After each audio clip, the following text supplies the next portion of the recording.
12월 8일 집회를 시작합니다.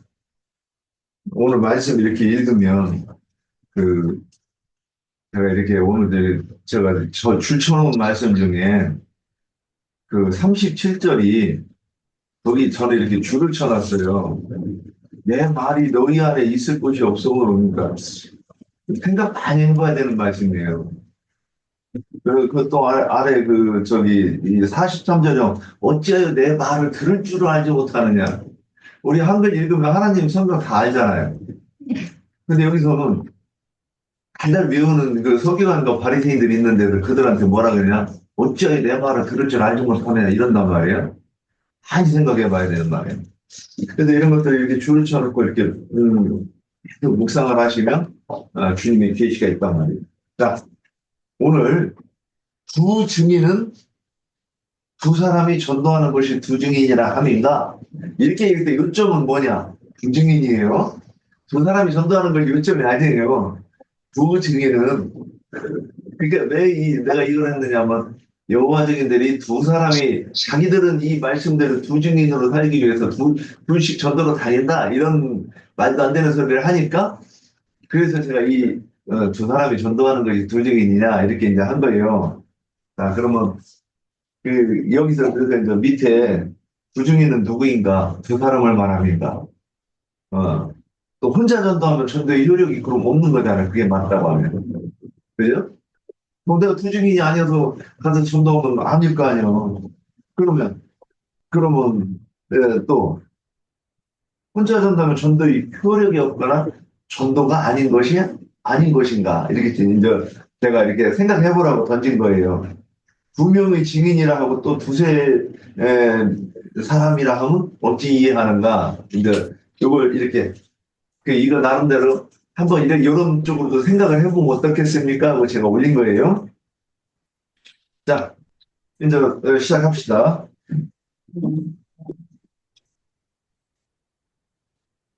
예. 연자자님, 예. 후중위는 후중위라는 것은 보내신 이 하나님과 보내심을 받은 자 성령을 가르쳐서 말씀하신 거예요. 그래서 요한복음 8장 16절 아까 읽었는데 또 보면 만일 내가 판단하여도 내 판단이 선되니 그러면 내가 혼자 있는 것이 아니요 나를 보내신 이가 나와 함께 계십니다. 주님이 함께 계신 분이 계신다고 했잖아요. 너희 율법에도 두 사람이 증인이 참되다 기록되었으나 내가 나를 위하여 증언하는 자가 되고 나를 보내신 아버지도 나를 위하여 증언하시느니라 라고 말씀하셨어요. 이것은 이사야서 9장 6절에 보면 이는 한 아기가 우리에게 낳고 인자 예수 그리스도를 말씀하시는 거죠. 한 아들을 우리에게 주신 바 되었는데 그의 어깨에는 정사를 메었고 그의 이름은 기묘자라 모사라 전능하신 하나님이라. 전능하신 하나님 영존하시는 아버지라 평강의 왕이라 할 것입니다. 그 예수님이 하나님이라는 걸 말해주고 있잖아요. 이 말씀에도 하나님 자신이 하나님인 것을 말씀해주고 있어요. 그래서 본문에 예수님이 지금 내가 혼자 증거한 것이 아니라 내 안에 아버지께서 증거를 하시고 나는 나를 위해서 또 증거를 한다. 그렇기 때문에 내 증거는 거짓이 아니라 참되다고 말씀하신 것이에요. 그래서 증인은 둘이나 셋이서 해야 되는데 보내신 이와 보내심을 받은 이는 하나다라는 것을 말씀하고 있죠. 성경에서 두 증인이나 세 증인은 아버지, 인자 예수님, 구속을 이루신 후 살려주는 영이 되어 제자들에게 재림하신 그 영을, 성령을 말씀하고 있어요. 그래서 예수님도 제자들을 전도하러 증인으로 보낼 때 둘이나 셋이 짝지어서 보내셨어요. 그래서 마태복음 28장 19절 20절을 한번 볼게요. 마태복음 28장 19절 20절.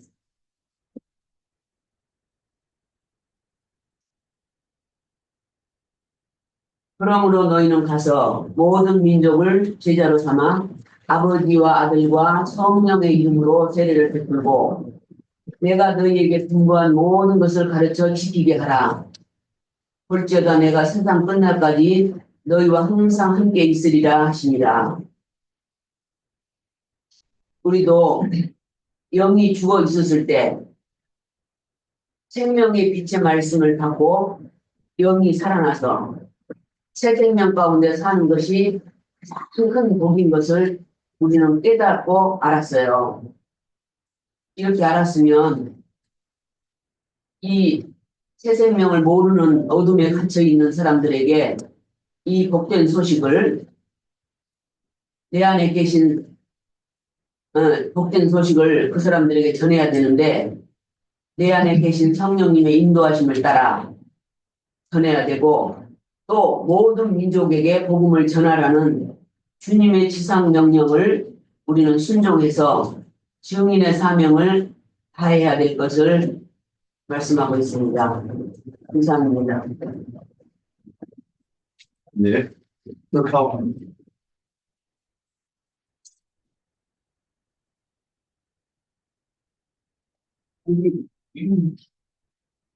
그, 그 주문에 두 사람이 존경하는 것이 그 주문이라고 합니다. 목소리 조금만 키우시면 안 될까? 질문에 저 소리가 크네.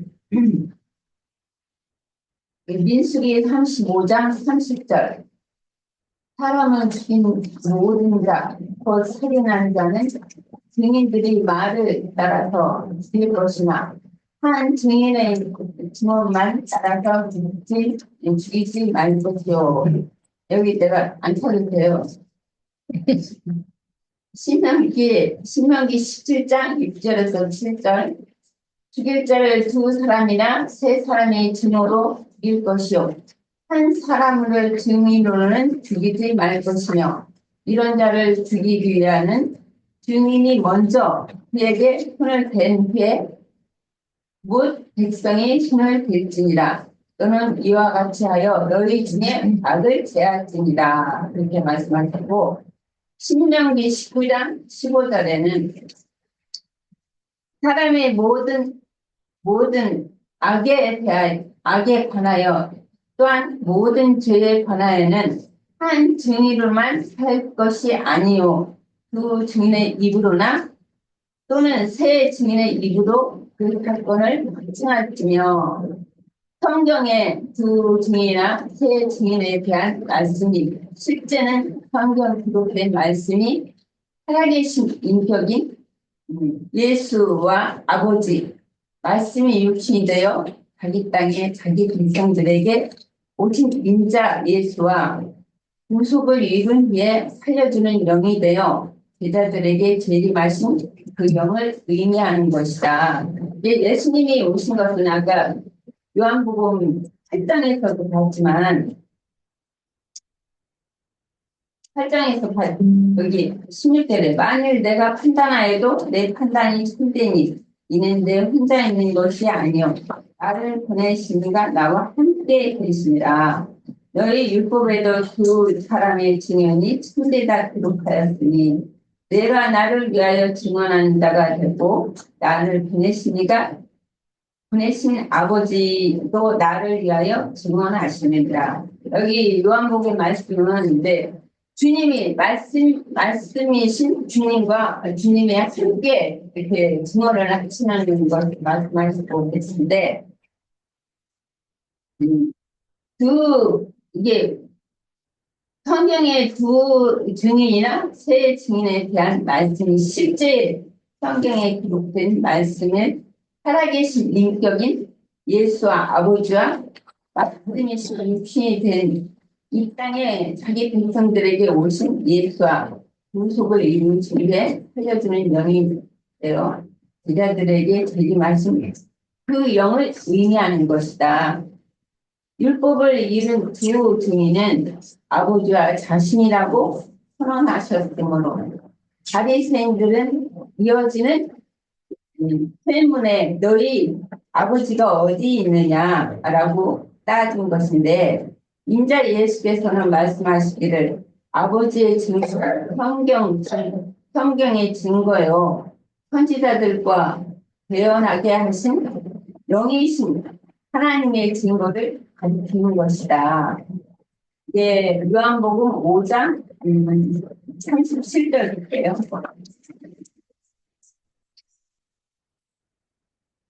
37절 또한 나를 보내신 아버지께서 친히 나를 위하여 증언하셨느니라. 너희는 아무 때에도 그 음성을 듣지 못하고 그 형상을 보지 못하였으며 그 말씀이 너희 속에 거하지 아니하니 이는 그가 보내신 이를 믿지 아니하였음이니라. 너희가 성경에서 영생을 얻는 줄 생각하고 성경을 연구하거니와 이 성경은 곧 내게 대하여 증언하신 것이라. 이 말씀을 드렸어요. 이 말씀 너희 속에 거하지 아니하니 이는 그가 보내신 이를 믿지 아니하였습니다. 유대인들은 믿지 않은 것이죠. 너희에게 성경에서 영생을 주는 줄 생각하고 성경을 연구하거니와 이 성경은 곧 내게 대하여 증언한 것이라. 주님 말씀하셨거든요. 오늘날 계시록 11장을 해석하면서 자신과 자신의 가장 친한 누구를 두 증인이라고 주장하는 이들이 있는데 계시록의 말씀의 11장을 이용해서 그렇게 말하는 사람들이 많잖아요. 자기하고 제일 친한 사람이 두 증인이라고 지금 주장하는 사람들도 있다는 것이죠.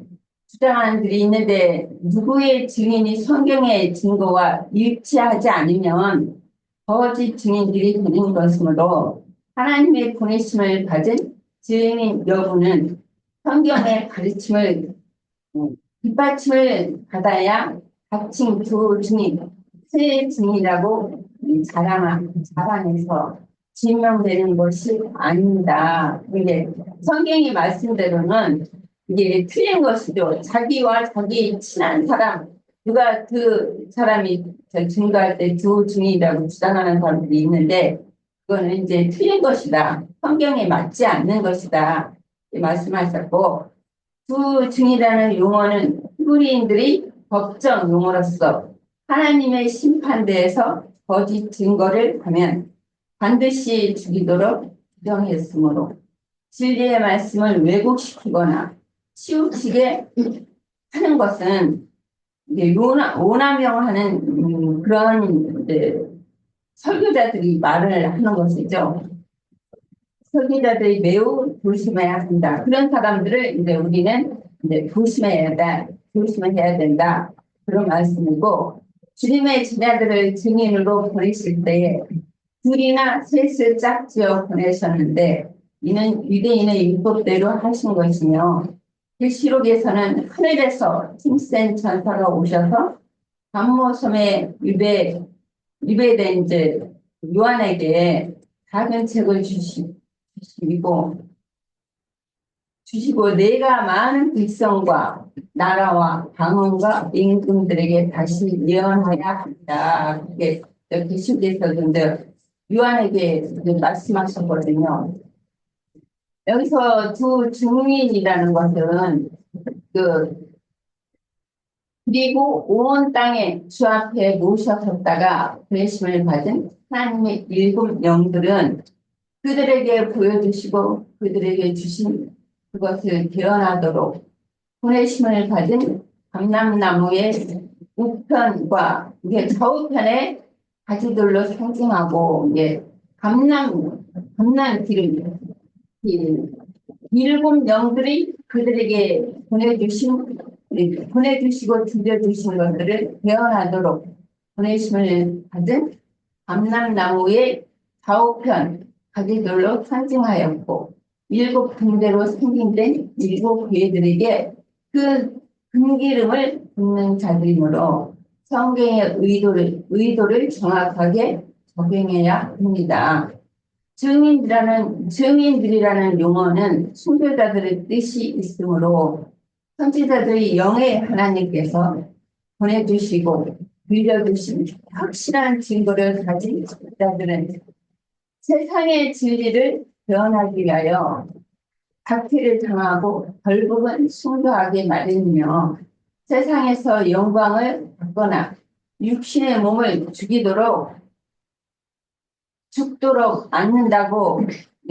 않는다고 속이는 것이 거짓 증인들이 스스로 증거하는 증입니다.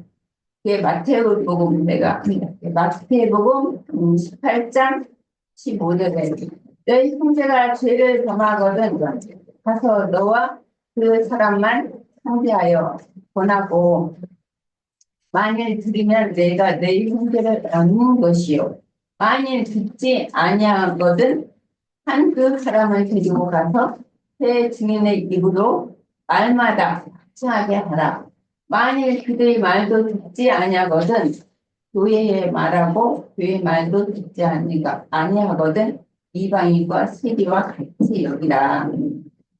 고린도 후서 13장 1절 함께 내가 이제 3번 너에게 가리니 두 증인의 입으로 말하라 확증하라 그렇게 말씀하셨고 디모데전서 5장 19절에 장후에 대한 고발은 그의 증인이 없으면 받지 말 것이요.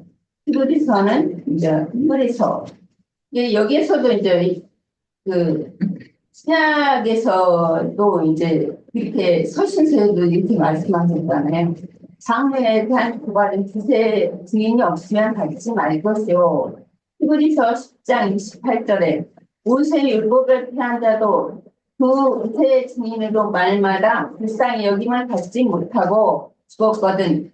하물며 하나님의 아들을 짓밟고 자기를 거룩게 한 언약의 피를 부정한 것으로 여기고 은혜의 성령을 욕되게 하는 자가 당연히 자들 형벌은 얼마나 더 무겁겠느냐. 너희는 생각하라. 원수 갚는 것이 내게 있으니 내가 갚리라 하시고 또 다시 주께서 그의 백성을 심판하리라 말씀하시는 것을 우리가 아노니 살아계신 하나님의 손에 빠져 들어가는 것이 무서울진더 그 말씀하셨거든요. 이게 신약의 설신서에도 말씀하신 그 주미 말씀하신 것은 이제 이 여호와 증인들은 둘이나 셋이 다니면서 이제 두 증인이라고 이제 그렇게 문자들을 이렇게 하고 있는데 여기서 주님이 말씀하시는 말씀이신 아버지와 나와 이게 하는 것이 두 증인이고 두 증거다. 이제 구약에서는 이제 둘이나 셋이나 그렇게 해야 두 증인으로 인정됐는데 신약에서는 이제 만약에 우리가 나가서 이제 다른 사람이 없어요. 나 혼자 나가게 되면 내 안에 계신 주님이 성령이 이제 말씀을 따라 이제 말하게 되는 것이죠. 이게 나하고 이제 내 안에 계신 성령께서 말씀하시는 것인데 두 증인이라고 볼 수 있는 것이죠. 그런 것처럼 우리도 이제 만약에 뭐 둘이나 셋이나 나가서 복음을 전하면 더 좋겠지만 그러지 못할 경우에는 이제 나 혼자 나갈 경우가 있잖아요. 자신을 혼자 나갈 경우가 있는데 그럴 때는 이제 내 안에 계신 주님 그리스도께서 내 입을 통해서 나를 통해서 이제 말씀하시는 것은 이제 두 증인이라고 보거든요. 여기까지 할게요. 그렇습니다. 저 미나 자매님 준비하신 거 있어요?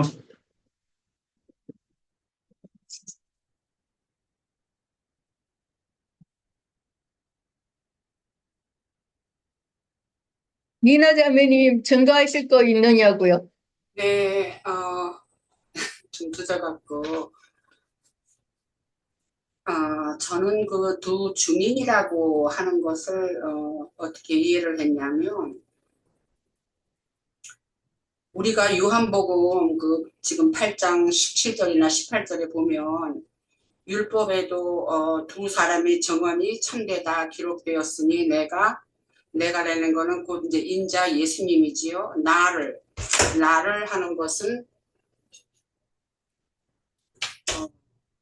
예수님 자신을 말하는 것인데 그것은 곧 말씀이고 진리와 생명이신 그 주님의 그 레마 말씀을 지적하는 것이라고 이해를 했어요. 그래서 인자인 예수님이 나를 진리와 생명이신 그 말씀을 위하여 증언하는 자가 되고 나를 보내신 아버지도 나를 말하자면 진리와 생명이신 곧 말하자면 모든 것에 이제 근원이 되시는 분이지요. 를 위해서 이제 증언을 하시느니라 그렇게 말씀을 하신 걸로 이해를 했어요. 그것은 곧 말하자면 말씀을 두고 하는 이야기다. 말씀에는 우리가 알다시피 하나님을 의미하는 그 로고스 말씀이 있는가 하면 또 그 로고스 말씀에 의해서 안에 쓰여진 그 말씀의 의미인 레마의 말씀이 있는 것처럼 이 로고스 말씀과 레마의 말씀이 서로 증언이 되는 것이다 하는 것으로서 하나님이 함께 하시는 곧 임마누엘의 예수님을 증언하는 자를 두 증인이라 하는 것이다. 그러니까는 두 증인이라고 하는 것은 하나님과 인자이신 예수님이 서로 말씀 안에서 안팎으로 쓰여진 말씀 안에서 증언이 되는 그 말씀이 두 증인이 되는 것이다 하는 것으로 이해를 해봤어요. 그래서 둘이라 함은 아버지와 아들의 이름을 상징하는 어떤 고유 명사격이라고 하는 그런 의미로 쓰여졌다면 지금 우리가 여기에서 그 형제님이 이야기하신 민수기 35장이라든가 신명기 17장에 그 6절에 있는 그런 말씀인가 하는 것은 두 증인이라는 그 의미에서는 조금 벗어난 말하자면 그 말씀에서 아버지와 아들을 서로 증언하는 그 말씀의 본을 따라서 인생에 있어서도 사람을 죽이는 일에 있어서는 둘이나 셋의 증언이 같이 성립이 되면 죽을 수 있다는 법을 주신 것이라 그렇게 이해가 되는 거예요. 그러니까 그거는 다시 말하자면 17장의 6절, 신명기 17장 6절이나 신명기 19장 15절 또 마태복음에 형제님이 올리셨는데 18장 15절 16절의 말씀은 아버지와 아들이 한 성령 안에서 확증된 말씀처럼 교회 생활 안에서도 성령의 말씀하심을 따른 지체 혹은 형제들이 두세 사람이 증언을 따라 교회가 선행되어지기를 원하시는 그런 가르침이다 하는 것으로 이해를 해봤어요. 또한 여기에서 형제님이 계시록에 이제 11장 3절에 대해서 그 두 증인에 대한 말씀을 또 올리셨는데 거기에서는 볼 것 같으면은 예수님께서 나의 두 증인이 1260일을 예언을 하리라 하셨는데 그들은 이 땅의 주 앞에 서 있는 두 감람나무와 두 촛대라고 하였죠. 그래서 두 감람나무라고 할 것 같으면 우리가 스가랴서의 4장 3절에 보면은 여호와께서 스룹바벨에게 하신 말씀이 힘으로 되지 아니하며 능력으로도 되지 아니하고 오직 나의 영으로 되느니라 하고 말씀을 하셨어요. 그리고 등잔대는 말하자면 촛대지요. 그리고 이제 교회를 이제 상징하는 것인데 그 감람나무가 촛대의 등잔대 양 옆에 있다고 하시니 교회를 지키시고 온전케 하시는 아버지와 아들의 그 성령과 두 금관을 통하여 흐르는 금기름을 공급받는 교회를 두 촛대라고 우리가 이해를 할 수 있는 거죠. 이제 그래서 여기에서 그 두 증인이라 함은 아버지와 아들이 한 성령과, 그러니까 아버지와 아들은 하나인 것이죠. 그러니까 그 한 성령과 성령 곧 금기름을 공급받은 교회가 두 증인인 것이다 하는 것으로 이해를 한 거예요. 그러니까는 그래서 앞서 앞에 10장에서 요한이 작은 책을 먹은 후에는 백성과 나라와 방언과 임금에게 다시 예언하여야 하리라 하는 사명을 명하셨는데, 요한은 두 증인을 대표하는 자였다. 말하자면 교회의 그 대표로 요한이 이제 그 일을 행한 것이지요. 그리고 또한 마지막에 그 22장 17절에는 성령과 신부가 말씀하시기를 오라 하시는도다 하고 말씀을 하셨어요. 그것은 곧 말하자면 성령과 교회가 나중에 이제 2장에 가서는 이제 신부가 된 거예요. 이기는 자가 돼갖고 하나님과 주님과 혼인을 하는 신부가 된 것이지요. 그랬기 때문에 곧 말하자면 두 증인이라고 하는 것은 성령과 말하자면 아까 그 스가랴서에서 우리가 볼 때 오직 나의 영으로 되느니라 하신 그 말씀처럼 하나님의 성령과, 그러니까 그 영이라고 하는 것은 곧 22장에서는 하나님의 성령을 말씀을 하시는 것이고, 그 성령은 곧 말하자면은 예수님과 하나님, 그 영이, 그러니까 그 감람나무가 그 촛대에, 그 등잔대의 양쪽에 서 있다고 이렇게 말씀을 하셨잖아요. 그러니까 그것이 곧 말하자면 하나님의 성령을 말씀을 하시는 것이다. 하나님의 성령이라는 것은 곧 예수님의 성령과도 마찬가지지요. 왜냐하면 하나님의 영과 예수님의 성령은 하나이니까.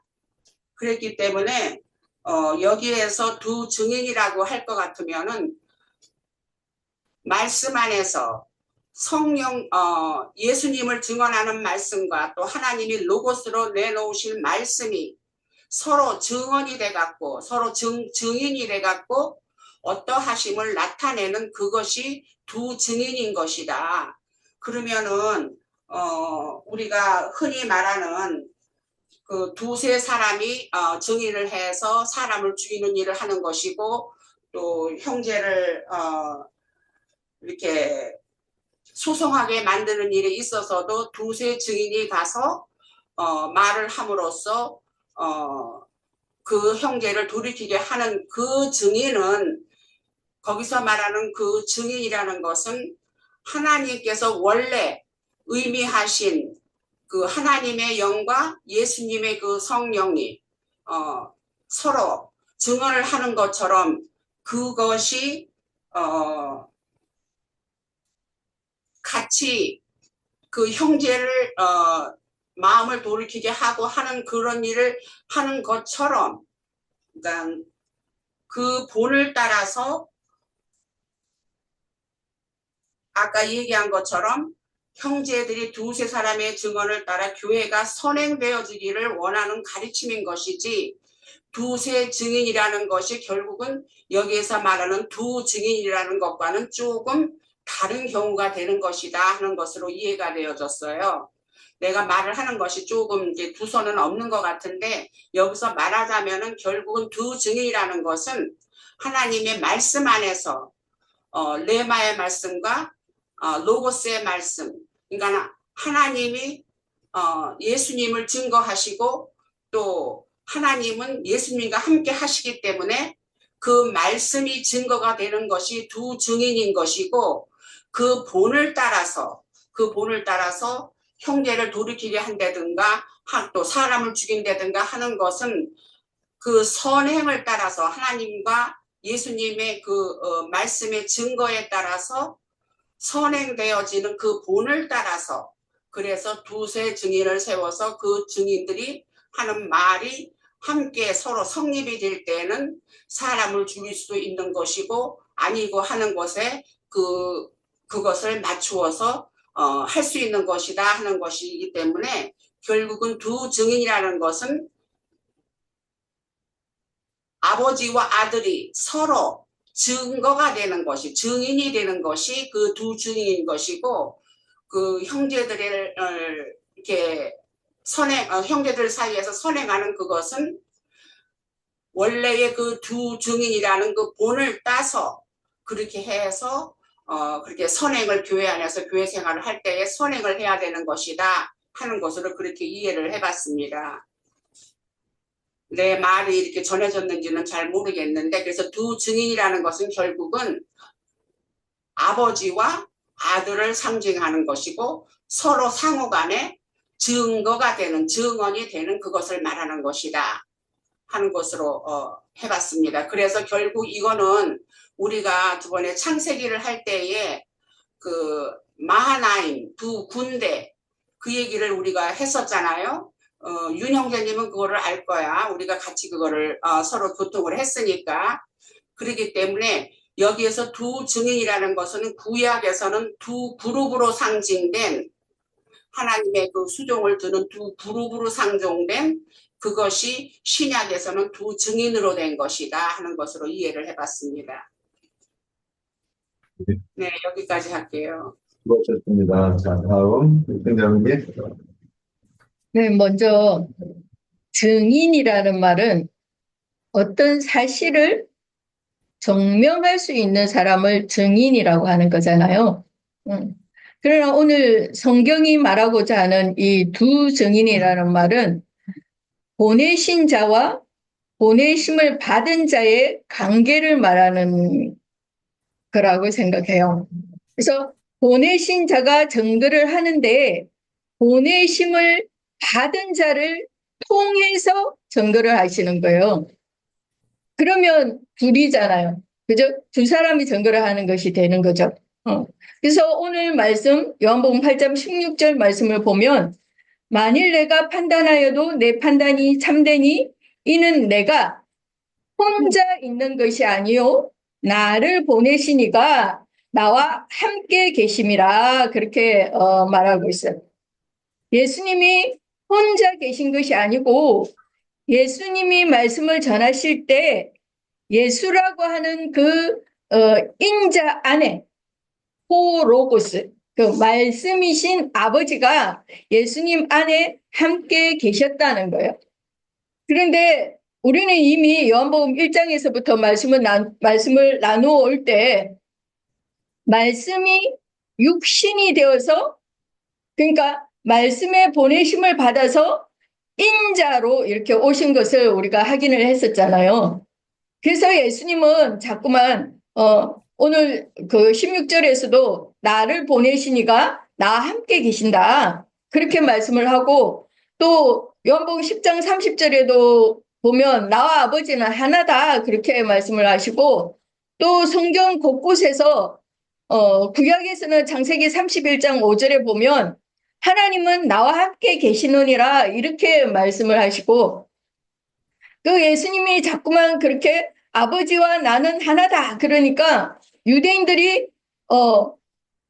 돌을 들어서 쳐 죽이려고 했다는 거예요. 그래서 갈릴리 동네에서 목수의 일을 하고 있는 요셉이라고 하는 자의 아들인 것을 우리가 다 알고 있는데 자꾸만 나는 하늘에서부터 왔다. 뭐 하늘에 있는 자가 내 아버지다. 나와 아버지는 하나다. 그러니까 그들은 도무지 그런 말들을 받아들이기가 어려운 거죠. 그래서 말씀을 듣는다고 해서 아무나 다 그 말씀을 이해하고 받아들일 수 있는 것이 아니잖아요. 요한복음 6장 44절의 말씀을 보시면 나를 보내신 아버지께서 이끌지 아니하시면 아무도 내게 올 수 없으니 오는 그를 내가 마지막 날에 다시 살리리라 그랬는데 인자 예수를 아버지가 보내셨어요. 여기에서 말하는 아버지는 호로고스, 말씀을 말하는 거잖아요. 그러면 호로고스 이 말씀은 또 영이시죠. 하나님은 영이시잖아요. 그러니까 성령이시잖아요. 거룩한 영. 홀리 스피릿이란 말이에요. 그리고 그가 또 모든 만물의 아버지잖아요. 만물이 말씀으로 창조되었기 때문에 아버지라고 이렇게 하는 거죠. 그러니까 나를 보내신 아버지께서 이끌지 아니하시면 아무도 내게 올 수 없다. 이 말은 말씀이 인자 예수께로 어떤 사람들을 이끌어 줘야 된다는 말이잖아요. 그래서 요한복음 17장 18절 말씀을 보면, 그래서 아버지께서 나를 세상에 보내신 것 같이 나도 그들을 세상에 보냈다 그러면서, 또 마태복음 28장 18절에서 20절에서는 예수께서 나와 말씀하여 이르시되 하늘과 땅의 모든 권세를 내게 주셨으니 그러므로 너희는 가서 모든 민족을 제자로 삼아 아버지와 아들과 성령의 이름으로 세례를 베풀고 내가 너희에게 분부한 모든 것을 가르쳐 지키게 하라. 볼지어다 내가 세상 끝날까지 너희와 항상 함께 있으리라. 그렇게 말씀을 하시면서 제자들을 이제 보내시는데, 파송을 하시는데, 중요한 것은 사도행전 1장 8절입니다. 사도행전 1장 8절. 오직 성령이 너희에게 임하시면 너희가 권능을 받고 예루살렘과 온 유대와 사마리아와 땅끝까지 이르러 내 증인이 된다는 거예요. 그래서 여기 이 사도행전에서의 성령은 호로고스의 말씀, 그 홀리 스피릿이 아니죠. 이 아니고 더 스피릿, 그 영이잖아요. 그러니까 그 영이 너희에게 임하시면 이란 말이야.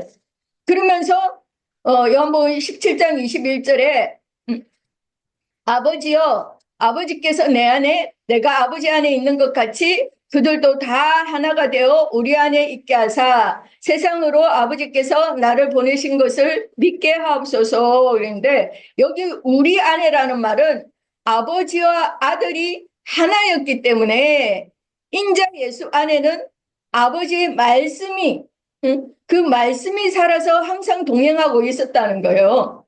그래서 아버지께서 예수를 보냈다는 말은 태초부터 스스로 계신 진리와 성령의 말씀께서 인자 예수에게 임재해 있었다는 그런 말이죠. 그런데 여기 그들은 예수님의 제자들이잖아요. 그래서 오늘날 또 우리들이어야 되는 거고, 그죠? 그래서 오직 성령이 너희에게 임하시면, 우리에게 임하시면 그 영이 우리에게 임재해 계시면서 함께 하신다는 거예요. 그래서 히브리서 3장 1절에는 그러므로 함께 하늘의 부르심을 받은 거룩한 형제들아 그랬어요. 우리가 믿는 도리의 사도이시며 대제사장이신 예수를 깊이 생각하라 그랬는데, 오늘 우리는 땅의 부르심을 받은 자들인지 하늘의 부르심을 받은 자들인지를 분명하게 해야 되는 거예요. 땅에, 즉 흙의 이름이 기록된 자들은 당연히 땅의 부르심을 받은 자들이 될 것이고, 하늘의 이름이 기록된 자들은 당연히 하늘의 부르심을 받은 거잖아요. 그러면 내가 아직도 땅에 있는 자인지 하늘에 있는 자인지를 반드시 점검을 해봐야 되는 거예요.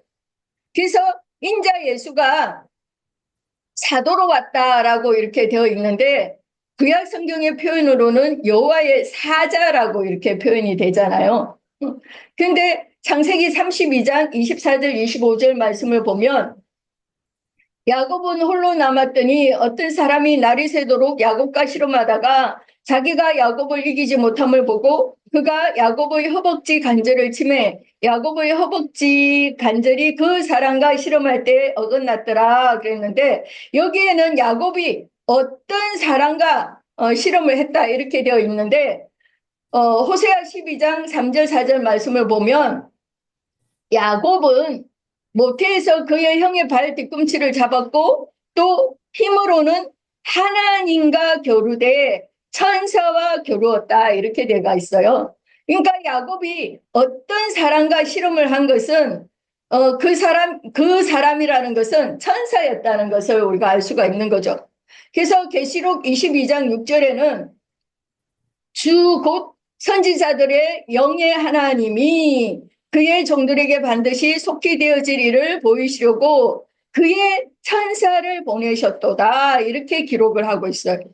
그러니까 하나님의 천사라는 것은 사도, 곧 하나님의 사자를 말하는 것이고, 야복나루에 와서 야곱과 씨름을 한 그 한 사람은 여호와의 사자인 것이고, 또 기드온에게 나타났던 그 여호와의 사자, 또 삼손의 아버지인 그 마노아에게 나타났던 그 여호와의 사자, 이 여호와의 사자는 바로 또 여호와 당신 자신이기도 하는 거죠. 그러니까 보내신 분은 그 보내신 이와 항상 함께 하는데 그런 경우를 두 정인이다 이렇게 말을 하는 거죠. 이 말씀은 그래서 창세기 18장에서부터 인용이 되었는데 우선 창세기 18장 1절에서 3절만 한번 읽어보겠습니다. 그래서 여호와께서 마므레의 상수리 나무들이 있는 곳에서 아브라함에게 나타나시니라. 날이 뜨거울 때에 그가 장막문에 앉아 있다가 눈을 들어본즉 사람 셋이 맞은편에 서 있는지라. 그가 그들을 보자 곧 장막문에서 달려나가 영접하며 몸을 땅에 굽혀 이르되 내 주여 내가 주께 은혜를 입었사오면 원하건대 종을 떠나 지나가지 마옵시고 이랬는데요. 그리고 14절을 말씀도 한번 볼게요. 14절. 여호와께서 능하지 못한 일이 있겠느냐. 기한이 이를 때에 내가 네게로 돌아오리니 사라에게 아들이 있으리라 그랬어요. 여기 이 창세기 18장에서 아브라함에게 찾아오신 하나님의 사자, 하나님의 천사는 세 사람이라고 이렇게 되어져 있는데 아브라함은 뭐 빛이신 하나님이 빛의 천사들, 두 천사들과 함께 왔기 때문에 세 사람이라고 봤다. 이렇게 나영재님이 그렇게 강의를 하신 것을 들었어요. 제가 그렇게 기억을 하는데, 근데 19장에 가면 창세기 19장에 가면 이 천사들이 이제 소돔성에 갈 때에 두 천사가 되는 거예요. 두 사람이 가는 거예요. 그래서 저는 이 경우에는 어떻게 생각했냐면 셈족의 언어 간섭에는 뭐 2개, 3개, 4개 뭐 이렇게 딱 떨어지게 정확하게 이렇게 말을 하는 것이 아니고 뭐 2-3개, 2-3사람, 뭐 서너 개, 뭐 이런 식으로 이렇게 말을 하잖아요. 우리나라도 셈족의 혈통이니까 우리는 또 그렇게 사용을 했잖아요. 2-3사람, 2-서너 개, 막 이렇게 그런 단어에 우리가 익숙하죠. 저는 그런 관점으로도 한번 보았고 또 예수님이 제자들을 정인으로 이렇게 보내실 때 2이나 3씩 이렇게 짝을 지어서 보내는 것을 볼 수 있고 그래서 예언하는 자는 2이나 3이나 말하라 이렇게 말씀을 하고 있고 예수님이 지금 또 나 혼자 증거하는 것이 아니다. 내 안에 아버지께서 증거를 하시고 나는 또 나를 위해서 또 증거를 한다. 그렇기 때문에 나의 증거는 참 증거다. 그렇게 말씀을 하심으로 그래서 정의는 반드시 2이나 3이 써야 된다. 그렇게 표현을 하고 있고요. 그리고 우리가 앞에서 우리 뭐 애자자매님이 그 뭐 미숙이 뭐 이런 말씀들을 읽어주셨는데 우리가 가늠하다가 현장에서 잡혀온 여자가 재판을 받을 때도 그 항상 고소한 편이나 또 고소를 당하는 편이나 다 양편이 다 정인을 세워야 되는 거잖아요. 그 정인을 세울 때 반드시 2-3사람이 정인이 있어야 된다 이런 말씀을 우리가 또 살펴보았었고 그리고 아까 제가 우리는 우리 자신이 아직도 땅에 있는 자인지 하늘에 있는 자인지를 반드시 점검을 해봐야 된다 이렇게 말씀을 드렸었는데요. 제가 창세기 18장 말씀을 읽다 보니까 우리가 요즘에 마태복음의 그 강론에서 뭐 산이 동네 뭐 사나리 동네 이런 말씀을 들어서인지 그런지 몰라도 그래서 아브라함의 집은 지금 하나님과 함께 있기 때문에 위에 있는 집이잖아요. 산 위에 있는 집이잖아요. 그래서 하늘의 창장막에 대한 그런 예포라고 한다면 롯이 함께 있는 소돔성은 아래에 있는 땅에 있는 그런 처소잖아요.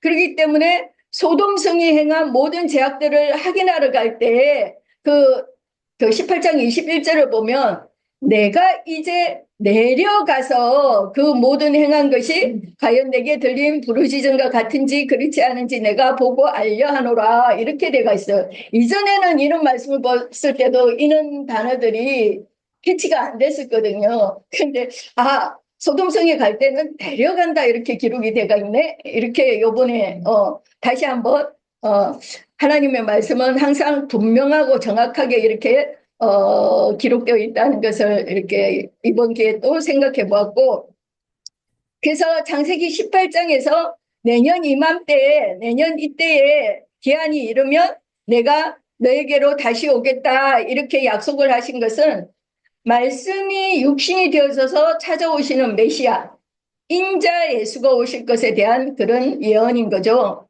그래서 내년 이맘때 사라가 낳은 이삭은 육체로는 죽임을 당하시고 영으로는 살리심을 받아서 주님의 몸된 교회에 찾아오신 그 메시아를 상징한다는 거예요.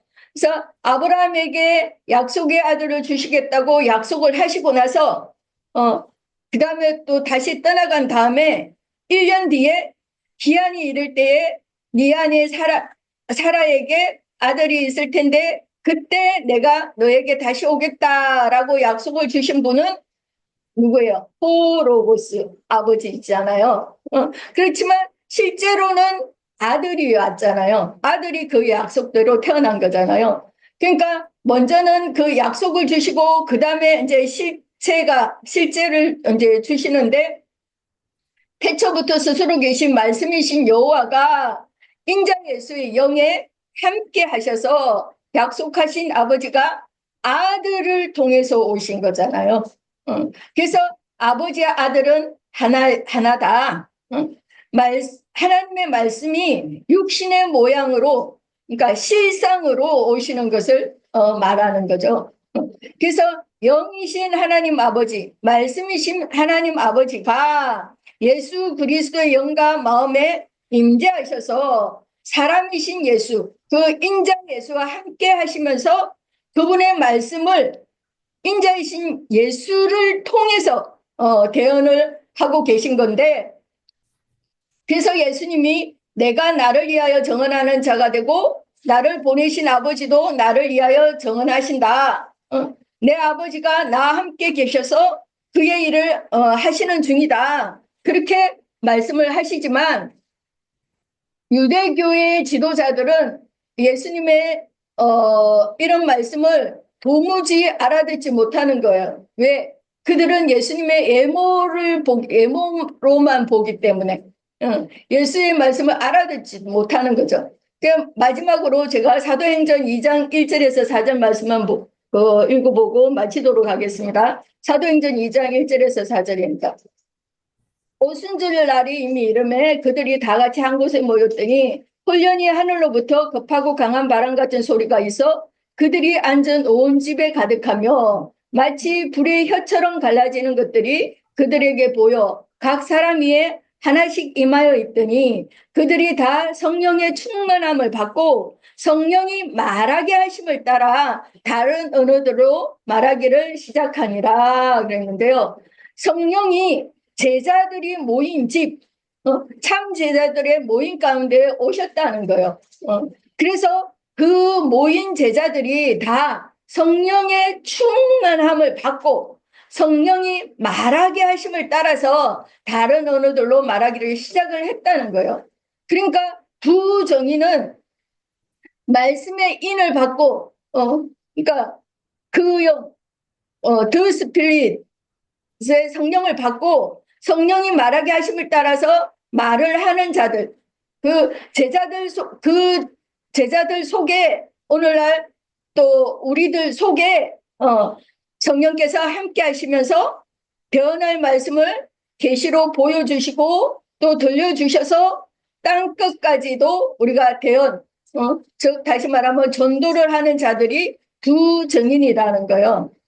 그러니까 예수님이 혼자서 말씀을 하셔도 두 증인인 거고 베드로가 혼자서 말을 해도 두 증인인 거고 사도 바울이 말을 해도 두 증인인 거고 오늘 지금 제가 김옥경이 말을 해도 두 증인이 되는 거죠. 그리고 이것이 교회 생활인 거예요. 예, 여기까지 말씀드리겠습니다.